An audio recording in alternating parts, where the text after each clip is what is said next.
Episode 1। अरब से आया तूफान, मोहम्मद बिन कासिम। अंधेरा, अरब का तपता हुआ रेगिस्तान, और उभरता है एक नाम, मोहम्मद बिन कासिम।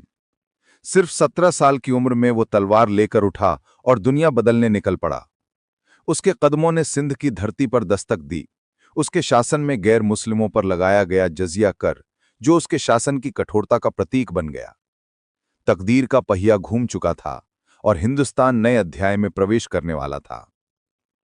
एपिसोड 2। महमूद गजनी, सोमनाथ का तूफान। 1025, हवा में धूल और एक आक्रांता का स्वरूप, महमूद गजनी।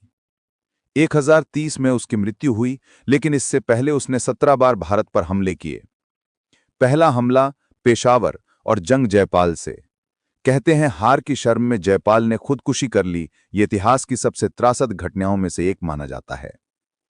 उसके दरबार में लिखी गई महान किताबें, शाहनामा, फिरदौसी, तहकीक हिंद या किताबुल हिंद, अल बिरूनी, ये सिर्फ किताबें नहीं थीं, बल्कि उस युग का आईना थीं। एपिसोड 3। तीसरा आक्रमणकारी, मोहम्मद गौरी। साल 1175। एक नया नाम उभरता है, शहाबुद्दीन मोहम्मद गौरी।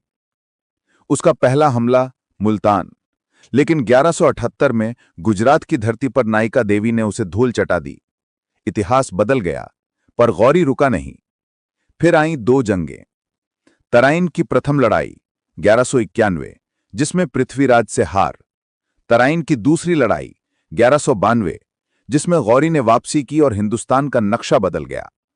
और फिर चंदावर की लड़ाई, जहां गौरी ने जयचंद को हराया।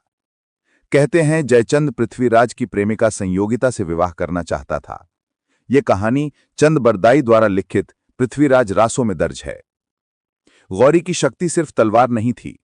उसके 4 गुलाम, यल्दूज, कबाचा, बख्तियार खिलजी और कुतुबुद्दीन ऐबक। बख्तियार ने नालंदा विश्वविद्यालय, जिसे कुमारगुप्त ने बसाया था, उसे जलाकर राख कर दिया।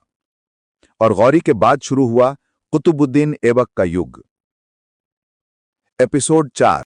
दिल्ली सल्तनत का पहला सुल्तान ऐबक, जिसने लाहौर को राजधानी बनाई। सिर्फ 4 साल का शासन, अजमेर में 2.5 दिन का झोपड़ा, कुतुब मीनार की नींव, जो बाद में इल्तुतमिश ने पूरी की, और 5वीं मंजिल फिरोज शाह तुगलक ने बनवाई। उसकी मौत पोलो खेलते हुए। सुल्तानों की दुनिया हमेशा शानदार नहीं होती, कभी-कभी बेहद नाजुक होती है। नंबर 2। इल्तुतमिश, गुलामों का बादशाह। ऐबक का दामाद। उसने राजधानी लाहौर से दिल्ली लाई। उसने बनाए टंका और जीतल सिक्के, किया इक्ता प्रणाली लागू, और उसका प्रधानमंत्री था निजामुल मुल्क। चंगेज खां भी उसके दौर में भारत की सीमा तक पहुंचा। नंबर 3। रजिया सुल्तान, दिल्ली की पहली और आखिरी महिला सुल्तान।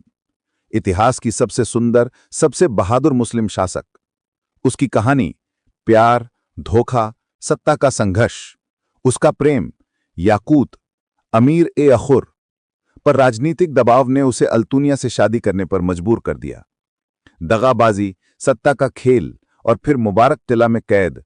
1240 में हरियाणा के जंगलों में दर्दनाक मौत। उसके बाद तुरंत उसका भाई बहराम शाह गद्दी पर बैठा। नंबर 4। बलबन, खून और लोहे का बादशाह। उसका एक ही सिद्धांत, ब्लड एंड आयरन, बगावत को मिटाने वाला। तुगरिल बेग उसका उदाहरण। उसे कहा जाता था जिल्ले इलाही, ईश्वर की छाया। उसने झुकने की रस्में लागू की, सिजदा और पैबोस। उसका बेटा था नासिरुद्दीन। वो अफ्रीसियार वंश का वंशज, पर गुलामी में जन्मा। उसके बाद सत्ता उसके पोते कैकेबाद के हाथ आई, जिसे अंत में जलालुद्दीन खिलजी ने मार दिया। स्लेव डायनेस्टी समाप्त।